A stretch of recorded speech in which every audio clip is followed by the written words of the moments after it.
Brian Reese here, the VA Claims Insider, coming at you live from Austin, Texas. And check it out, in honor of the United States Space Force. Coming at you live from outer space. This is my green screen, by the way. It's pretty cool. You can change your background to all kinds of different things. But anyway, hopefully it's not distracting. What am I most excited about in the new United States Space Force? All of the hilarious and ridiculous memes and GIFs that are already coming out of this. There's some really funny ones. If you jump onto my personal Facebook page, you'll see a few that I've highlighted. It's like lasers, right? And stuff like that. But anyway, welcome to everybody just jumping in. Again, we're already over 50 folks on live. I'm about a minute early here, so I'm not going to start quite yet. I'll wait until a few more folks join because I don't want to start early. So hi from Orange. What's up, Shane? Gregors from Central Louisiana. Julia from Killeen. You're right down the road.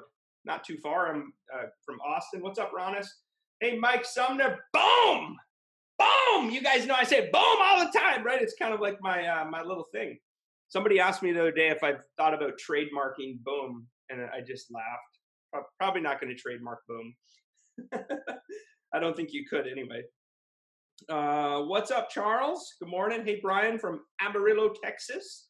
Charles from Palm Beach. Oh, man. Yeah, he's posting this little hilarious laugh of dialing in from West Palm Beach, Florida. How's the weather down there, man? Probably pretty nice.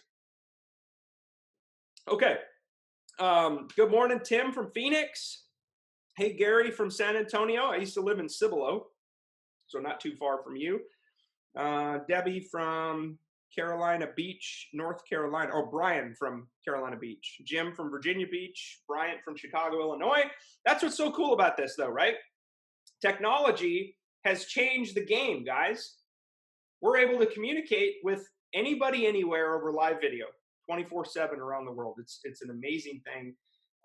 And it's certainly given us the ability to grow the VA Claims Insider brand and movement very quickly, the ability to engage you guys, to put out amazing content, and we're going to keep doing it, right? I mean, we've already become the #1 brand. When it comes to education and information regarding VA disability claims, between Military Disability Made Easy, our web property, which we own, and VA Claims Insider, we're the #1 brand, guys. We're the #1 in keyword search. We put out the most videos. We have double the subscribers on YouTube as anybody else, okay? And it's an absolute blessing for us to be able to do this with you live and in community in a group session. Lives are being changed every single day, guys, including my own. You know, I've got a story, which I won't share in detail today. I don't want to go on that rant today because we're not talking about mental health, but you know, we've all got a story of how we got here, and I've got a story. You know, I'm lucky to be alive, you guys, and that's how much this means to me. Is I know in my heart that this movement saves lives. Okay, how many people can say that? How many people do you know who have founded a company or a nonprofit? How many of them will stand before you on live video and say, I am positive that what we do changes lives? I haven't met anybody yet, but I can make that claim because it truly does change people's lives. It saves lives. We've saved marriages. We've helped homeless people off the street. People have come clean after drugs, alcohol, gambling addictions, people with mental health conditions, multiple divorces, who didn't understand what they were going through. They're not suffering alone anymore. They're getting help. And again, that's the bigger purpose here, right? And that's what we celebrate at VA Claims Insider is life change, okay? I'm proud to announce we're the platinum sponsor of Stop Military Suicide. Everybody talks about veteran suicide, right? Which it's a serious problem, right? 22 a day. The veteran suicide initiatives, we do a ton in that space. But we've also reached all the way back into the active duty corps. We are sending now veterans, but folks who wore the uniform just like you and me, who also attempted suicide while they served on active duty. We are sending them to military installations around the world to speak into the lives of our active duty men and women, to talk about these issues, to say that it's okay to ask your neighbor if they're thinking about killing themselves. It's okay to recognize some of those signs and symptoms. And, you know, we got to have these honest conversations. And that's what we're doing. Again, that's what our movement has enabled us to do, guys, is speaking out into that. We're going to be doing some stuff with veteran homelessness. In 2020, we're launching the VA Claims Insider Foundation. I'm really, really excited, you guys, about where all this stuff is going. One of the things we're going to be doing in the foundation, which is going to be central to what we do with the foundation, is, of course, getting homeless vets off the street, getting them the help and care that they need. And then the other thing that we're going to be looking into doing here is sponsoring service dogs for veterans. Okay, so if you're a disabled veteran and you're struggling from a mental health condition, we're going to have some resources in place where the foundation can actually pay for your service dog. Okay, and for the training and the service dog. So there's just some amazing things coming, you guys, and I'm so blessed to do this with you guys live and in community. Okay, again, welcome everybody. I see Eric's on, Francine. Hey, Crystal, my virtual assistant. She's amazing. Love you, Crystal. The first thing I want to do, though, is I want to do a quick disclaimer here before we jump into the top 3 reasons why VA disability claims get denied and how you can punch back legally, morally, and ethically. Okay, so hopefully you guys can see my screen here. Okay, I'm going to blow this up before we start talking about it here. Okay, number 1, disclaimer. I am not an accredited agent. I am not a VSO. I am not an attorney. Okay, and I'm not any other entity recognized by the Department of Veterans Affairs, and I'm not affiliated with the VA in any way. Okay, this video training today is for educational purposes only and should not be substituted for the medical advice from a doctor or a healthcare provider or the legal advice of a VA accredited attorney. Okay, and I found some of this stuff on the FTC's website about results. Okay, so your individual results may vary. You've maybe seen stuff like that if you're watching an infomercial or somebody talking about their weight loss programs.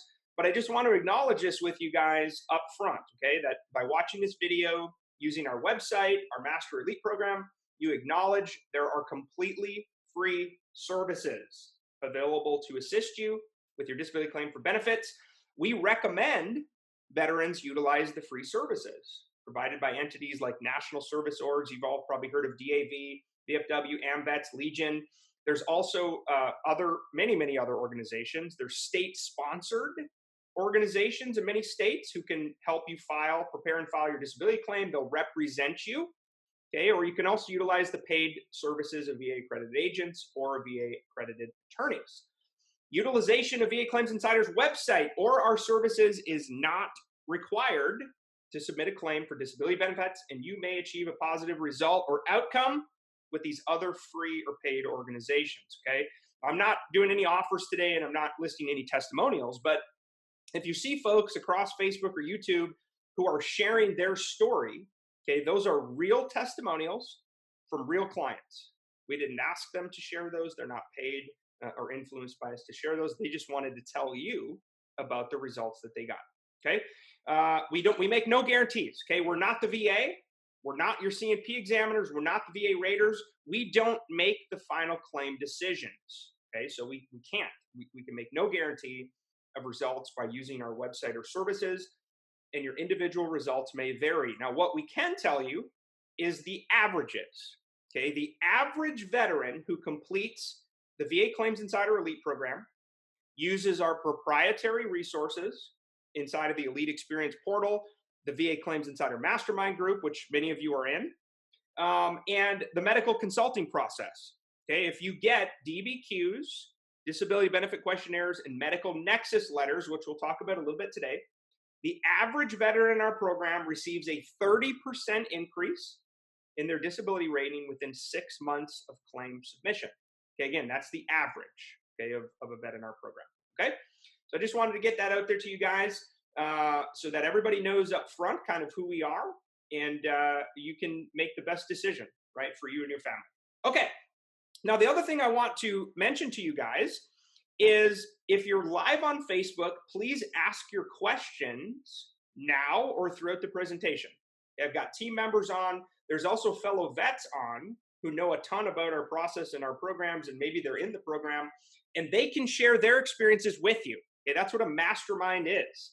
Veterans helping veterans live and in community. That's what a mastermind is. That's what we offer at VA Claims Insider.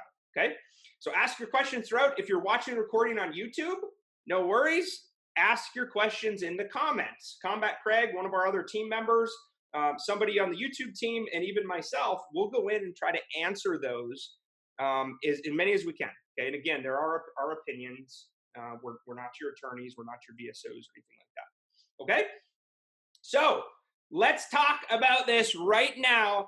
The top 3 reasons why VA claims get denied and how you can take the power back and punch back legally, morally, and ethically. And the sad part, guys, is the stuff that I'm talking about today, almost nobody else is sharing. And sometimes the very first time a veteran even finds out about this idea of their disability claim was denied is when you get your dang denial letter, right? And you get that sinking, sickening feeling in your stomach of feeling like you got called a liar, right? Or feeling like you're a failure, feeling like you let yourself and your family down. I've been there, right? I've seen it. I've received a letter from the VA that says denied, not service connected, okay? And that's the most common thing that we see, all right? So if you've ever logged into eBenefits or VA.gov and you see things, when you log into your profile, you click the Disabilities tab, you'll see the laundry list of things that you have that are either service connected, not service connected, and then what the rating is. If you see things, though, that say not service connected, there is hope. Do not quit, okay? Do not quit. You can always fight back. There's always another answer. And I want to talk about that for 1 second. The only time you lose in the VA disability claims process is if you quit or die, okay? Now, I know there's sometimes people say they think the VA is waiting for you to quit or die. I don't know. I don't know if that's true or not. But the point is, the only time you really lose is if you quit, okay? And we don't let you quit. That's why we do this live and in community. We encourage you. We do the power hours on Friday with Brett Robinson, right? We encourage you as fellow veterans because we all need a little pick-me-up, right? Sometimes we need a hug. Sometimes we need a kick in the butt, right? We all need that. And that's what we help you do inside of our membership programs, okay? All right, so let's talk about these 3 reasons. Your VA claim gets denied. This is not service connected. You're frustrated. You don't understand. Maybe you've read through your VA rating decision letter and the rater or the CMP examiner list all the reasons why they denied you. And it's bullcrap, right? Maybe they didn't look at some evidence you submitted. Maybe they disregarded the evidence you submitted. Maybe you never even got a CNP exam, compensation and pension exam, and you're wondering now what, okay? Or maybe you're here, you haven't even been denied yet, but you're worried about it, and you want to know, okay, if I get a denial, how do I fight back? All right, so let's talk about the 3 requirements, okay? Are you even eligible for VA disability benefits under the law? Okay, there's generally 3 things that you have to follow, and I'm going to be talking about these forever, okay, until I'm blue in the face, until you can recite them from memory, okay? Number 1, medical diagnosis of a disease, disability, or condition, okay? Now, a lot of times what you might see is something that says denied. There's no evidence in the veteran's active duty service treatment records of a disability or condition, okay? And we'll talk about that. But generally, you must have a medical diagnosis of the condition before you file your disability claim for benefits, okay? If you don't, the VA rater is going to look at it and be like, all right, dude, you say you have PTSD. You don't have a diagnosis of PTSD. You say you've got fibromyalgia. It's not listed anywhere in a medical record, okay? Now, a common misconception here is that medical diagnosis needs to be in your service treatment records. Okay, now when I talk about service treatment records, I'm talking about your military medical records from when you served. Okay, that is a myth. The medical diagnosis of your disability or condition does not need to be in your service treatment records. Okay, I'm going to say that again. Your medical diagnosis of PTSD, fibromyalgia, GERD, IBS, migraines, tension headaches, back condition, whatever your disability condition is that you're going for, it does not need to be diagnosed in your service treatment records. In fact, you maybe either didn't have the condition then or didn't know you had the condition then, meaning you never sought treatment. Or maybe you did injure your knee or your back or your hip, or your sleep apnea began on your deployment, but you never got help, right? The military culture is mission first. You suck it up, you carry on, you don't go to the doctor when you need help, and it's the ultimate catch-22. You leave the service. It's probably the first time you've ever even found out that there is this thing called the VA. I didn't even know what the VA was when I was on active duty. Okay, it wasn't until my transition assistance program class that I even found out that there was this other agency and there were benefits and you might be eligible, okay, for education benefits, housing benefits, disability compensation benefits. I didn't even know until my transition assistance program class, okay? But the issue here, guys, is we leave active duty without proper documentation of our disabilities or conditions. And then what happens? You get the denial, and the VA says, there's no evidence of any disease. There's no evidence of any subjective symptoms. There's no diagnosis in your service treatment records. Duh. That's my answer to you guys, VA raters and veterans and C&P examiners. Duh. Because you either didn't know or you didn't go to the doctor. Okay, so here we are years later. Your VA claim gets denied because they can't find a diagnosis or they don't think there's a nexus. Okay, it's not over unless you quit. Now here's the solution. Okay, you need to get a medical diagnosis, and it's okay if that medical diagnosis is on VA medical records, meaning you're in treatment, you've got a primary care doctor at the VA, maybe you're going to a vet center, maybe you've got a psychologist or a psychiatrist, you're in therapy, you're taking medications. It's okay if that first diagnosis is not in your active duty records, but it needs to be somewhere now, either in VA records or in any private records if you're seeing an outside provider. Okay, VA Mission Act. Maybe you're now getting care from an outside provider. Okay, get copies of those medical records if and when you go to file your disability claim. Okay, now if you've already been denied, okay, let's say you were denied 6 months ago, 9 months ago, whatever. If you're within a 12-month window, you can appeal that decision. Okay, we're not here to talk about appeals today, but there's a ton of resources out there on YouTube and on our blog regarding the VA higher level review, which is the first lane, as well as the VA supplemental claim. Now the difference, excuse me guys, I'm still coming over being, I've had a cold like the last 8 weeks, so I'm still coming out of it. The difference is, if you do a VA higher level review, what you think is the VA made a mistake or they didn't review a piece of evidence that you submitted, and you're calling them out, right? You think they made a mistake or an error.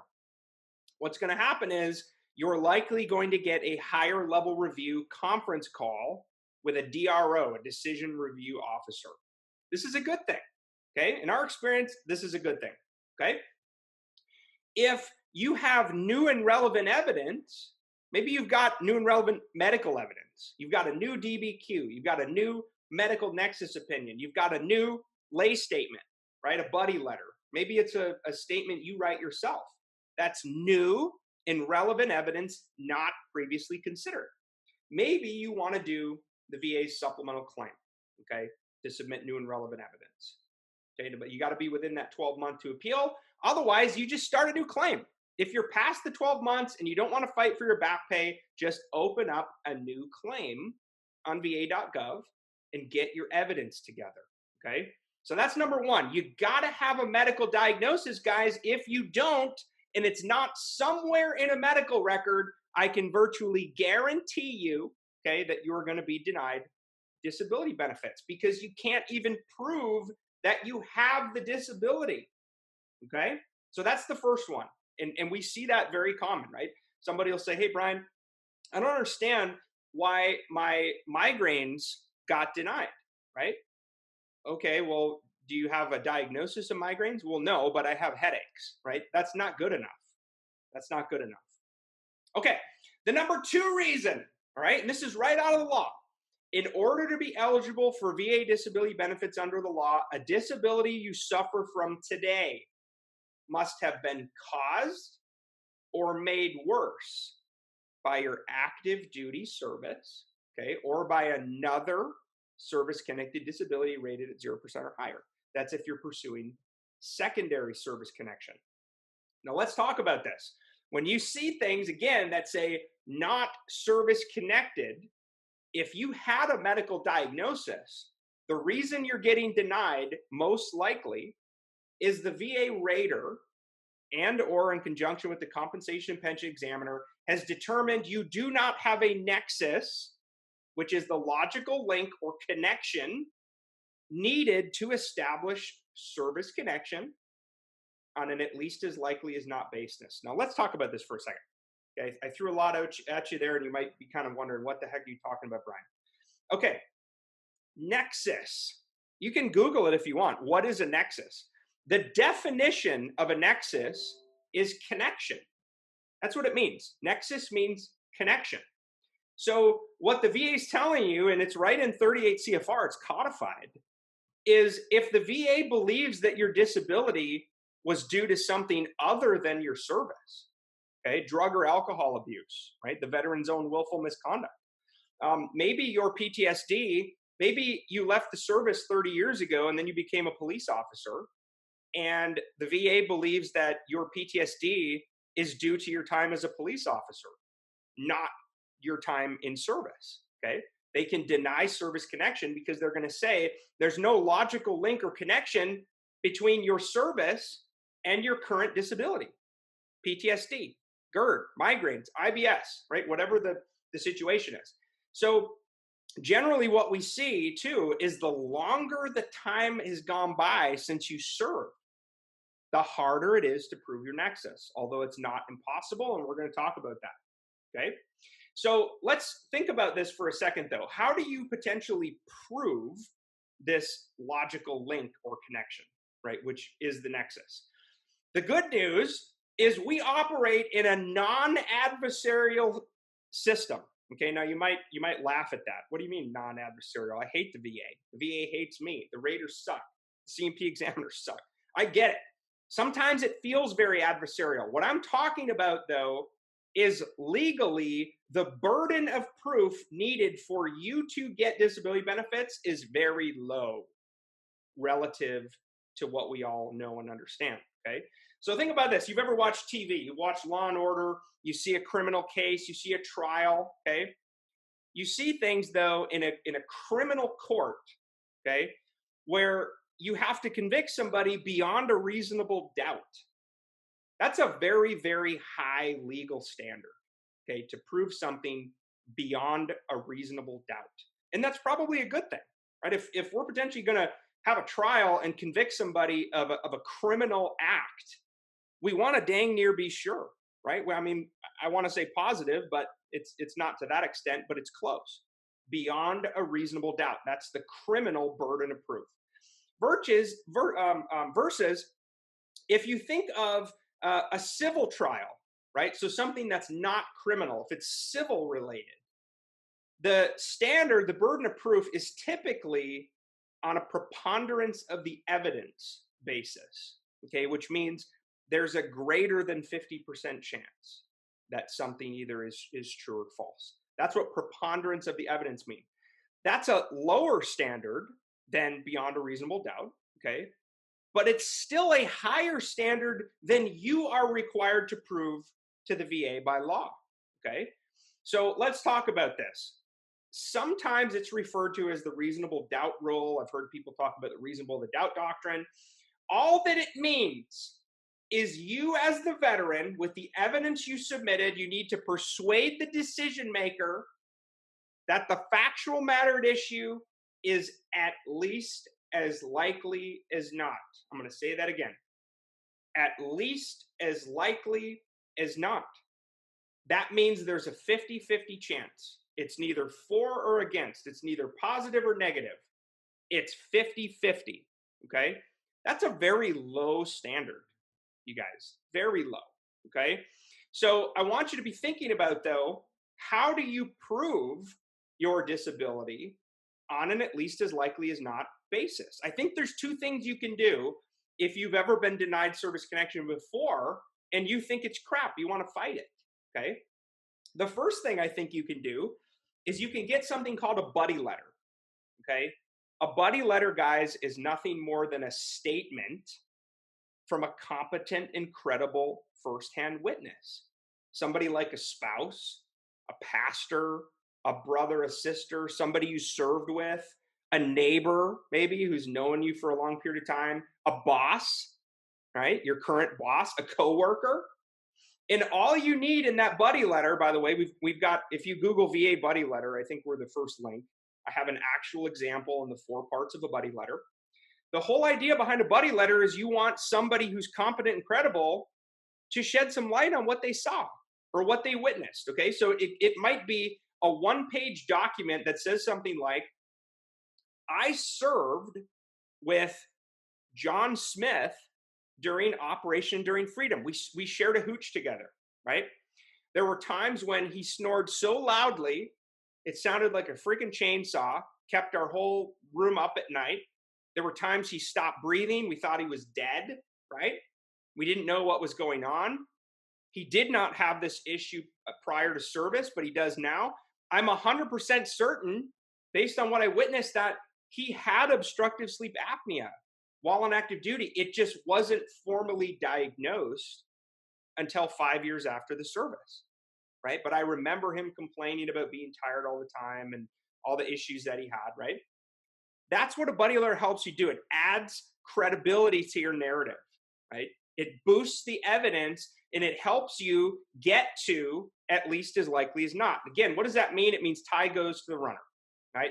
Who are my baseball fans? I'm not a big baseball fan. I'll watch the World Series.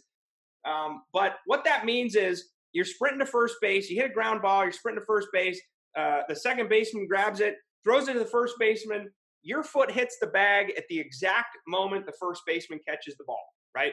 And the umpire shouts, safe, right? And puts their arms up. Tie goes to the runner. Same situation here with at least as likely as not. Now, unfortunately, we know the CNP examiner, the VA rater, they try to play doctor, right? They try to play lawyer, right? And they are not even following their own freaking rules. It makes me so angry. Good Lord. Some of the stuff, guys, that our veterans are sharing in our mastermind of some of the denials, the VA doesn't even know their own rules. It makes me sick. But again, that's why we're arming you with information so you can punch back, okay? So buddy letter from a firsthand witness. That's the first thing you can do to overcome a denial of service connection. The other thing you can do is to obtain a competent and credible VA Nexus letter from a private medical provider, okay? These are independent medical providers who can look at your records. They can conduct a disability examination with you, okay? Whether it's an in-person or a virtual, it depends on what the condition is. But they can look at your records over time, and using their medical expertise, they can help make a decision. Okay, they're going to give a medical opinion, is all that it's called. It's sometimes referred to as an independent medical opinion, independent medical nexus letter, VA nexus letter. Those are all interchangeable for the same things. But what that independent provider can do is they can cite that based upon medical research, based upon VA case law precedent, okay, there's ways to search VBA cases online, in their medical opinion, the likelihood that your current disability is due to your service. Something like obstructive sleep apnea secondary to PTSD. right? That's one we hear about often, right? Hey, Brian, I have obstructive sleep apnea. I think it was due to my service-connected PTSD. Got it. Here's the deal, guys. The medical research on that link is sketchy at best. Okay. Again, I'm not a doctor, I'm not a lawyer, but I know how to use Google and I know how to be resourceful and ask people who are experts. Okay. That's where a lot of this is coming from. I spend hours each day researching M21-1, VA case law, reading BVA decisions, okay, writing posts, our own original posts, by the way. All of our content is our own. We spend a lot of time listening to you guys in our mastermind, which is how we're sharing all this information. Oh, by the way, we hear from VA raiders who are also disabled veterans. They're sharing things with us. Why? Because then we can turn around and share it with you. Okay, that's where all this is coming from. All right, here's a free hack for you. PUBMED.GOV. Okay, write that down. PUBMED.gov. You can use that. It's a free government website. You can search for medical research related to your condition. Okay, you know what? Let's do this right now. I wasn't even planning to do this, but we're going to do it right now on the screen. Okay, I'm going to pull up a browser here and I'll show you what I mean. Okay, you guys are getting lucky here, man. I'm even sharing the best stuff today. All right, can everybody see my screen yet? Somebody give me a thumbs up and say, yeah, Brian, we got you. I just shared my screen. I just want to make sure that you guys can actually see it before I go about sharing it. So somebody let me know. Okay, so I've shared my screen, and all I'm doing here, guys, is I'm bringing up the Google machine. Okay, you can use any search engine, but personally, I like Google. You can go to Google and you can write PubMed. Enter. Okay, and it's the first hit that comes up. PubMed is a free search engine accessing primarily the Medline database of references and abstracts and life sciences biomedical topics, blah, blah, blah. This is a National Institute of Health website. It's a government agency, okay? And then what you can do is within PubMed, it's almost like its own Google search, right? So you can look for things. There's also advanced searching. If you want to search by certain tags or categories, you can look at clinical inquiries. You can also just Google exactly what you're looking for. Okay, but I'm on PubMed.gov, and I'm just going to type plantar fasciitis military, okay? And you'll see it spits out some studies here, right? Talks about plantar fasciitis in military, medical service, a case report. Plantar fasciitis is a common disease, this condition, blah, blah, blah, blah, blah. It talks about the likelihood of it in military veterans. Okay, so that's a case study. That's a medical research report you could print out and use. Here's one, classification of calcaneal spurs, calcified heel spurs, and their relationships with plantar fasciitis. Okay, if you've ever had an X-ray image done of your heel and you've got a bone spur, you've got a calcified spur, you might want to check out that study to see if there's a link with plantar fasciitis, which is severe heel pain. If you ever had plantar fasciitis, you know what I'm talking about. It's brutal. Here's another one, the incidence of plantar fasciitis in the United States military. Okay, you could also search for obstructive sleep apnea and PTSD, right? Maybe you're trying to link those two. There you go. OSA and psychiatric disorders, comorbid insomnia and sleep apnea, right? So maybe you're looking at this issue of you've got insomnia or you've got weight gain, right? And you're trying to possibly connect it to obstructive sleep apnea. Here's another one, obstructive sleep apnea and post-traumatic stress disorder among OEF, OIF, OND veterans. Maybe you're an Operation Iraqi Freedom vet or an Operation Enduring Freedom vet, and you now have obstructive sleep apnea. You've also got PTSD, okay? Now, I believe I've read this research study before. I'm going to open it up.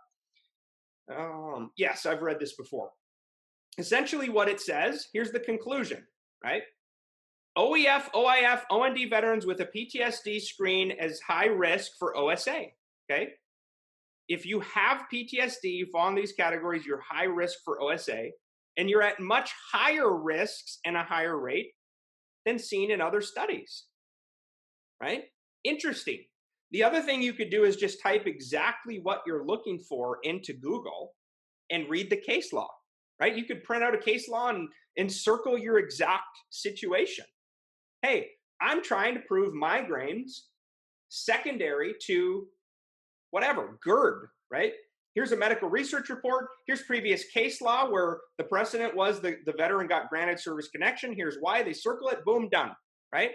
Now, what we recommend, it's not required, is that even with all this other stuff, medical reports, research studies, case law, I still think, this is my opinion, that you should obtain a medical nexus letter from a private independent medical professional, especially if you're going for secondary service connection, okay? Because the requirements for secondary service connection is there still needs to be a medical link between the conditions, okay? And that medical link can be established typically through a medical nexus letter, okay? Is all this making sense? Yes? Somebody say yes. Woo! By the way, you'll probably see by now across the screen or at the bottom, there's a button. Okay, if you need help, if you're stuck, if you're frustrated, if you're underrated, okay, you can join our VA Claims Insider Elite membership program for this much in upfront fees, $0. Okay, we do not charge upfront fees for you to join our membership program to access our proprietary resources, the Buddy Letter Generator tool, the VA Claims Insider Mastermind group, our veteran coaches. Okay, you're going to be paired in another mastermind with all of your cohort. Okay, and oh, by the way, you're going to get access to our network of private independent medical professionals for disability benefit questionnaire reviews and medical nexus letters. Guys, guess what the #1 reason is why VA disability claims get denied?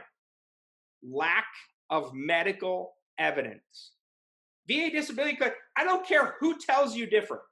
If somebody tells you your VA claim was denied for a process issue, your VA claim was denied because they didn't know the condition, your VA claim was denied because whatever, right? You just don't know how to file it the right way. Chances are they're filling you with a bunch of BS, okay? In our experience, VA disability claims come down to medical evidence. Is it competent? Is it credible? Is it new? Is it relevant? Medical evidence, okay? That's what disability claims come down to, guys. If you read CFR 38, Part 4, the Schedule for Rating Disabilities, that's the governing law behind all 800 plus rateable conditions under the law, the level of symptoms you got to have to meet criteria. You better spend some time in that and get familiar with what is my condition? How is it classified, right? What are the symptoms required to warrant my rating level? Okay, again, you got to arm yourself with info, guys, okay?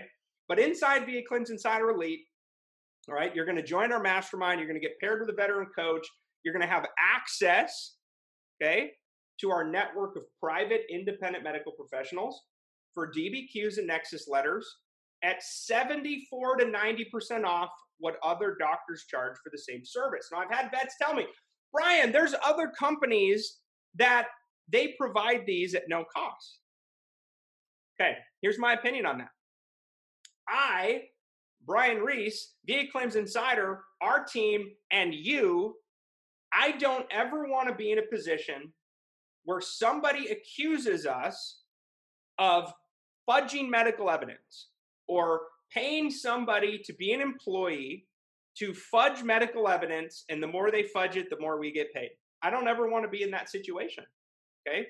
Which is why our medical team is independent of VA Claims Insider. They do not work for us. They are not my employees. I do not direct them. They are free to say no in their medical opinions, okay? Now, that's also why our medical opinions hold so much weight, okay? They are competent and credible. They are new and relevant evidence, okay? But again, within our membership programs, we're able to get volume discounts, okay? Now, if you don't want to join the program, you don't have to. Just understand that if you can't get this evidence from your own doctors, you're probably going to pay 4, 5, 6, 8 times as much from somebody else. It's up to you how you want to play it. Okay, again, you can get started today for free. VAClaimsinsiderelite.com. Okay, we do charge for the resources. Okay, our proprietary resource, access to our materials, the mastermind group, if and only if you win your rating and get an increase. Okay, and we charge 6 times your monthly increase, payable 1 time. That's it. Okay, that's it. We have accepted the risk as veterans for you. Okay, now I've had some other vets go, this is ridiculous. These fees are obscene. We could flip the model. We could say, fine, the Nexus and DBQs are X number of money. Hey, it's $10,000 to join our program. Okay, we've got a staff, guys, of 180 folks. I'm super proud of that, by the way. We are a for-profit company. And again, I'm very proud of that. It enables us to operate at a profit, to give back even more into community, to improve the lives of military members and veterans, okay? Again, you want some help, you're stuck, you're frustrated and underrated, go to VAClaimsinsiderelite.com. Okay, it's a 3-step intake. You can get started. It takes about 96 hours for a member of our team to get in touch, okay? Please keep asking your questions, by the way. I'm going to answer them as quickly as I can as we go through this, okay? Again, you want some help? VAClaimsinsiderelite.com. Now, you don't have to use us, right? You can go use your own rep. You could go use a different company. You could try to source your own doctors. You could try it yourself, right? There's no requirement to use us, right? We're simply an option for you guys if you need some help and you're sick of being denied and you need more medical evidence. Why do claims get denied? Lack of medical evidence. What do? We connect you with doctors. It's a pretty simple solution, guys. Pretty simple solution. Okay, so we talked about the 2 things. Number 1 reason that we see lack of medical evidence, but the most common is you don't have a medical diagnosis and a medical record.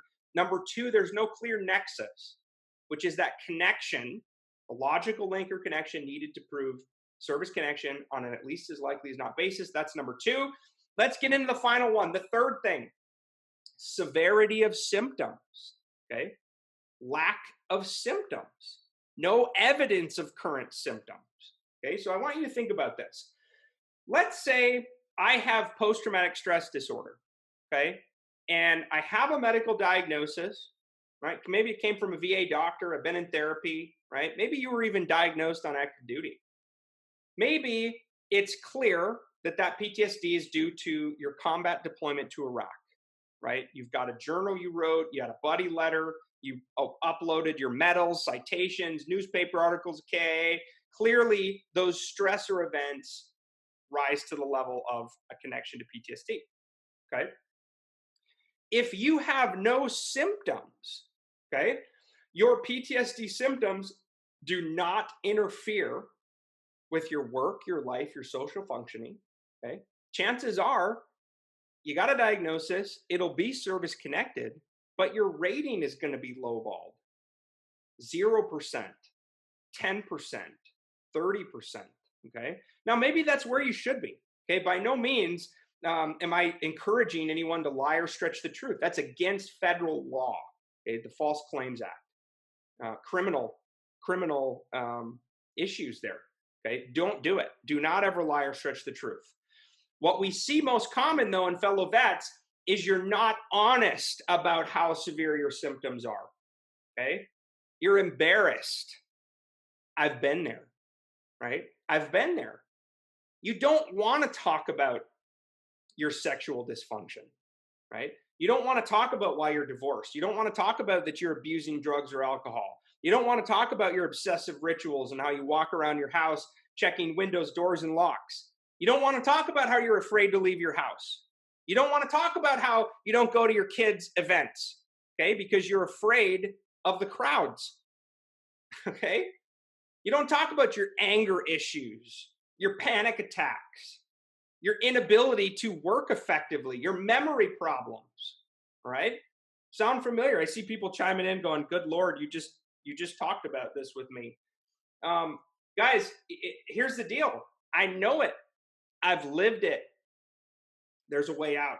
Okay. But what I want to tell you guys, though, is you have to be uncomfortably vulnerable when you're seeking help and therapy and when you want to talk about your disability symptoms. Okay. You have to be uncomfortably vulnerable. You've got to be open and honest and truthful. And you have to tell all, because if you don't, your medical records are not going to adequately support your symptoms. Okay. Your C&P examiner, if you're not very open, honest, and vulnerable in telling them how your mental health conditions are affecting your work, your life, your social functioning, guess what? They're either going to deny it or they're going to lowball your rating. Okay. So how do you fight back against a lowball rating?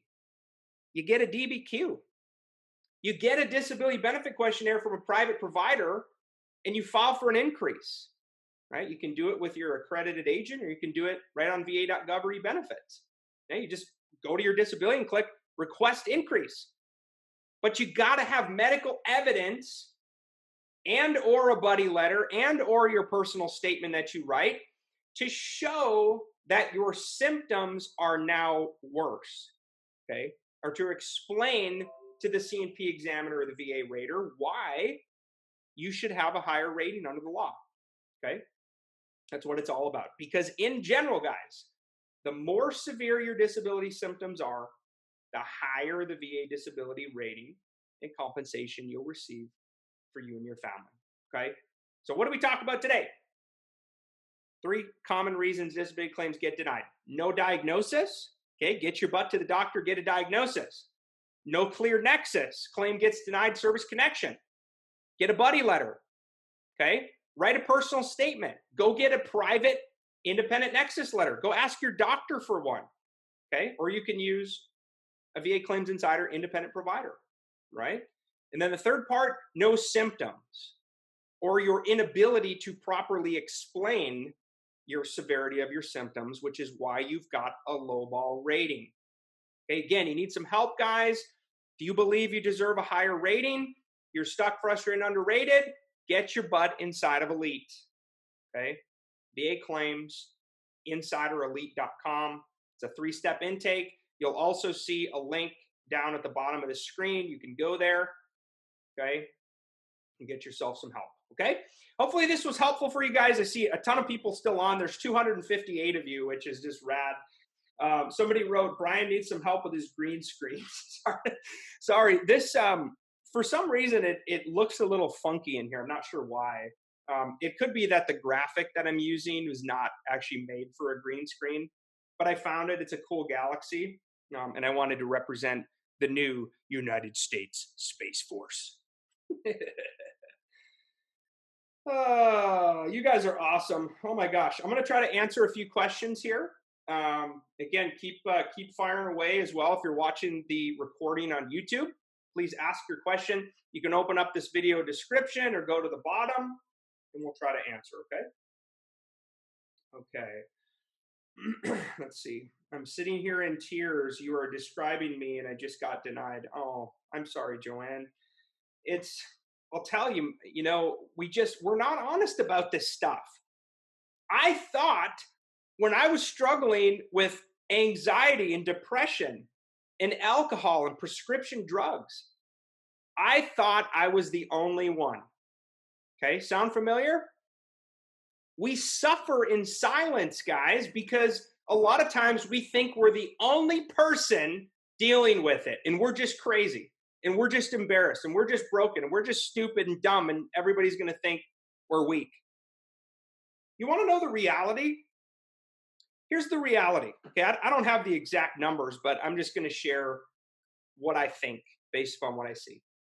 I would venture to guess virtually every single veteran I have ever met struggles with some type of mental health issue. Okay, now I'm not saying everybody has PTSD. That isn't what I'm saying. But there's something going on. Anxiety, depression, anger, panic, sleep, insomnia, weird rituals, whatever, right? Guilt, shame, suffering. There's something going on there, guys. Chronic pain, right? This focus, this constant awareness of your physical disabilities. start affecting your life. It's called chronic pain syndrome, right? Somatic symptom disorder is very common in military members. But my point is, you are not alone. You're not alone, you guys. It doesn't matter if you were a freaking Navy SEAL. Doesn't matter if you were a 4-star general. Doesn't matter if you served for one day. It's very, very common for veterans to have disability conditions, and we suffer alone in silence. Why do you think I make these videos? Why do you think I'm vulnerable with you? Why do you think I share my story with you? It's to help you. Because something we might just talk about, somebody who checks in with you, right, does a buddy check, a little wingman check, that might just save your life. Okay? And that's way more important to me than anything to do with your disability. Okay? Your life is important. Your life matters. God put you here for a reason. God put me here for a reason. Maybe it's for me to speak into your life right now. Just like we're doing right now. Okay?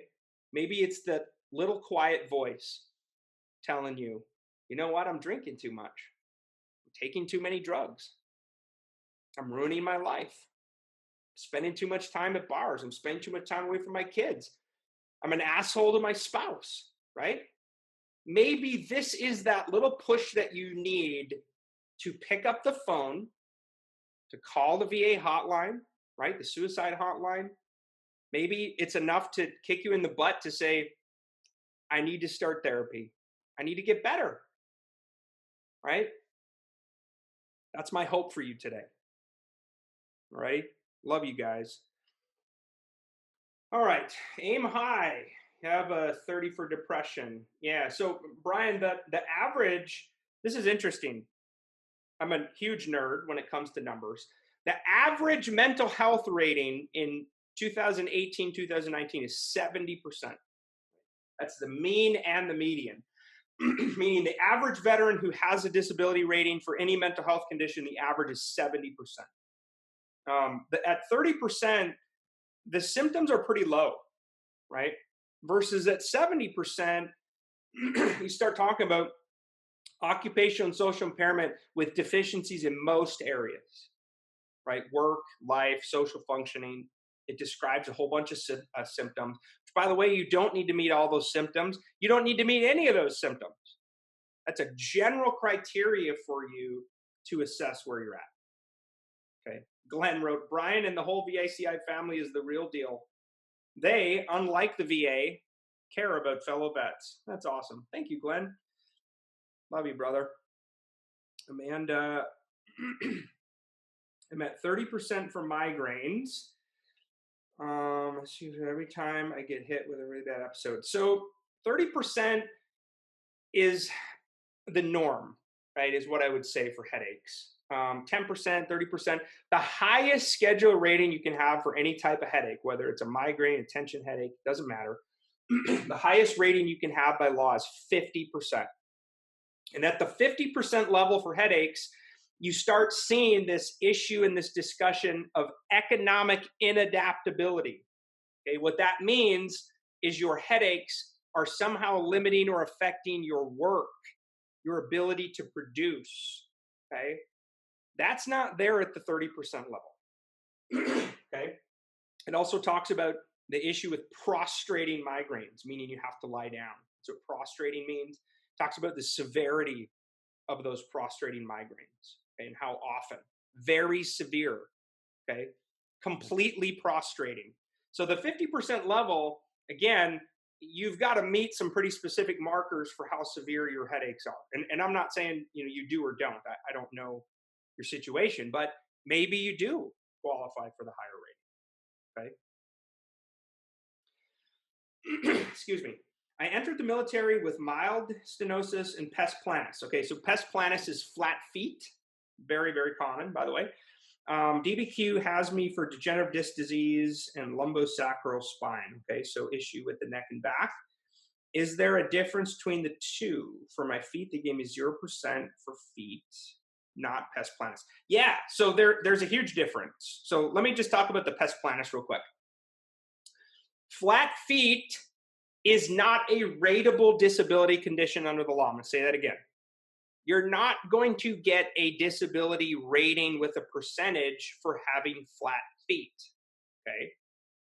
If that flat feet causes you to have another rateable condition like plantar fasciitis, severe heel pain, okay?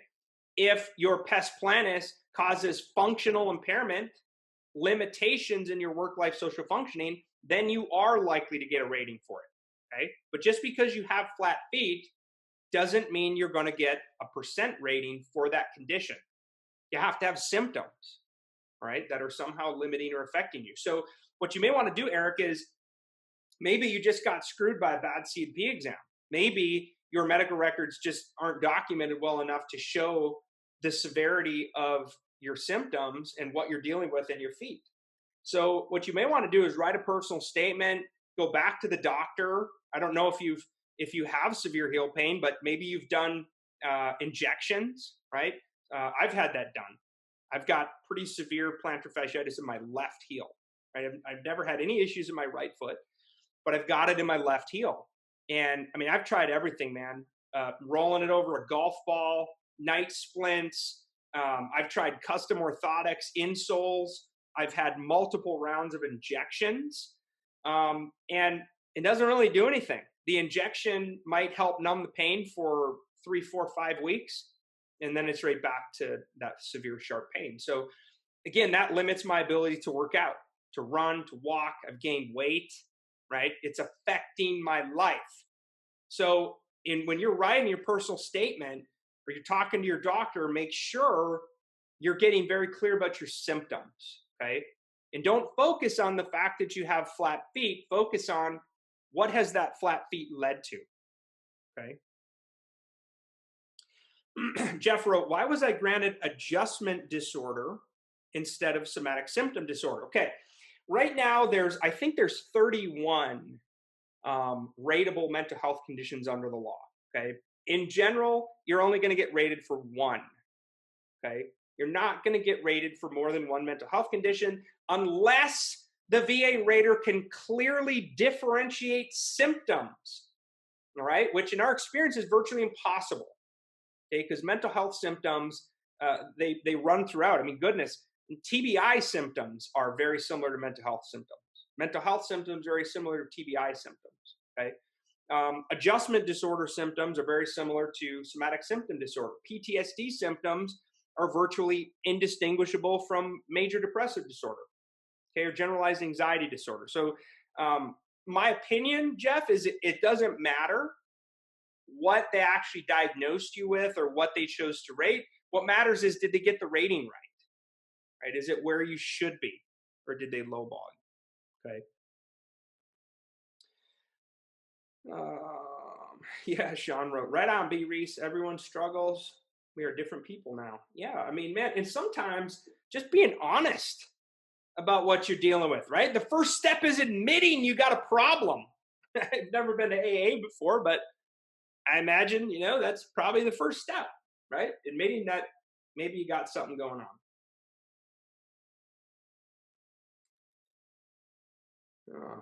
Thank you, Brian and Team Victory. Never stop until you get what you deserve. Amen. Oh my goodness. Here's an issue with video teleconference. You want to send me on a freaking rant? Talk to me about video teleconference. I'm telling you guys right now, VA raters, C&P examiners, DROs, VBA, you got to get your freaking head out of 1927 and understand it's 2020 and technology. People are being treated for disability, for conditions with doctors all over the world. But yet, for some reason, you refuse to update your own stupid regulations, M21-1, and you've decided, VA raters and C&P examiners, that you're going to interpret the law yourself. And that, no, you've decided that, well, this exam was conducted over video, so it's not adequate. That's a bunch of crap, okay? Your own C&P examiners are using video, okay? VA doctors, VHA doctors are now treating patients, veterans, okay? Not just doing disability exams, you're actually treating psychology, psychiatry with video teleconference. The previous Secretary of the VA implemented his new guidance on the use of telehealth, the expansion of telehealth to help support veterans in rural areas who can't drive 5 hours to get to a VA facility. It's absolute ludicrous that you can't figure out that conducting an examination over video is arguably the same or better as an exam conducted in person. Now, obviously, there are situations that require a physical exam, okay? It's probably pretty difficult to conduct a range of motion test over video. Got it. So order a CNP exam, require an in-person examiner to use a goniometer to measure range of motion. Got it, okay?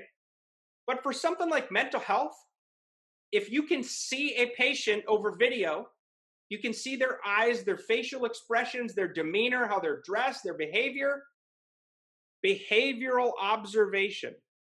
What does it matter? Again, you don't even know the law. You don't even know the law of what is considered competent and credible medical evidence. You don't even know what's considered new and relevant medical evidence. You don't even know how to interpret M21-1. Absolutely ridiculous. Okay? VBA director, if you're hearing me, you got a problem, brother. You got a problem and you need to fix it. Okay? You need to fix it. Mic drop. And rant. People are like, thumbs up, hearts, thumbs up. I'm not trying to be a jerk here. I'm so angry for you guys, vets. So angry that our raters don't even know their own rules. Okay? And the variation across regional offices, embarrassing. Embarrassing. Anyway, hopefully help is on the way. But anyway, the bottom line is, if you have medical evidence from a competent and credible provider, they conducted an adequate exam, depending on what it was, right? That's considered new and relevant medical evidence. I don't care who tells you differently. Punch back, fight back. You get a crap CNP examiner. That's one of the things we see most often. We see a crap CNP examiner who would have denied you anyway, who decides because of their personal vendetta, I don't like the disability system, I think veterans are, taking advantage of the government, the system, whatever, okay? They screw you over. They don't conduct an adequate exam. They're not credentialed. They're adversarial. They put in there that that you're lying. They put in there that, I put this person through these tests and here's what they answered. I've actually seen a CNP examiner get racist in their decision. I mean, how? It's 2020. You're going to bring race up as a reason for denial? I mean, guys, we got a problem here and we need to fight back. And what I'm telling our vets, every veteran, if you're hearing my voice, you see this on Facebook, you see it on YouTube, if you get a crap CNP examiner, you call it out, you fight back. And crap CNP examiner, I hope there's negative repercussions against you, because I'm so tired and sick of you getting away with this. It's embarrassing. You should be ashamed of yourself. Freaking ashaming. Makes me so mad. Anyway, all right. I'll stop ranting. That's my opinion. Gary, you guys helped me a lot. Love you guys. Somebody asked about the case law precedent. BVA.va.gov. You can search case law. Oh my goodness, there's still 250 of you on live. This is crazy. I'm going to try to answer. Thank you, Sean. We got a whole bunch of team members answering stuff here. This is awesome. Question on the credentials of the doctors. Okay, this is an important one. I've seen in other forums, again, where some of these people have no freaking clue what they're talking about, you guys. It's sad. They're spreading wrong information, and I see it every day, right? well, if the opinion was denied and it was a nurse practitioner's opinion, your PA opinion should trump it, right? Or your MD opinion, medical doctor who's got more training, education, experience, credentials, blah, blah, that opinion should trump that of a lower level person. Let me get real with you for a second. I have yet to see a single instance where a higher level credentialed examiner trumped the crap C&P examiner, okay, for the credential alone. What we do see is the competency, the credibility of the opinion, okay, and what they're using to back up their opinion. That matters far more than the credentials of the doctor, okay? Now, what I would recommend, again, this is my opinion, you can use a nurse practitioner, but a nurse practitioner goes to nursing school. They don't go to medical school, right? A PA is going to have medical training. So in my opinion, a physician's assistant or an MD or a PA working under an MD is a better combination, but that's just my opinion. Do I think the credential will matter? I don't, but I think you're perhaps going to get a better medical opinion from somebody who has more medical training. Again, though, that's my opinion, okay? Again, you guys need some help? VA Claims Insider Elite.com. It's a free 3-step intake to get started. Okay, we're providing a ton of resources, over $13,000 worth of proprietary resources up front. Okay, we don't charge you up front. You also get discounted access to our network of private independent medical professionals for disability benefit questionnaire reviews, for medical nexus opinions. Now, you may have some DBQs that require an in-person exam. Okay, we've got in-person clinics that some of our network is now tapping into. Okay, so if you need a physical exam or you need an in-person disability exam, we've got options. Okay, again, you can go to VA Claims Insider Elite.com. You can get started today. Reminder, keep asking your questions, guys. Please like and share this. Please encourage your fellow vets to punch back against illegal, immoral, and unethical examiners. Man, I'm telling you, it's my freaking mission to call you out because I'm so tired of these garbage denials. Awful. Okay? Love you guys. Be good. Again, Brian Reese here, the VA Claims Insider. I'm an Air Force disabled vet. I'm out from the Space Force in Austin, Texas. All right? We'll talk to you guys soon.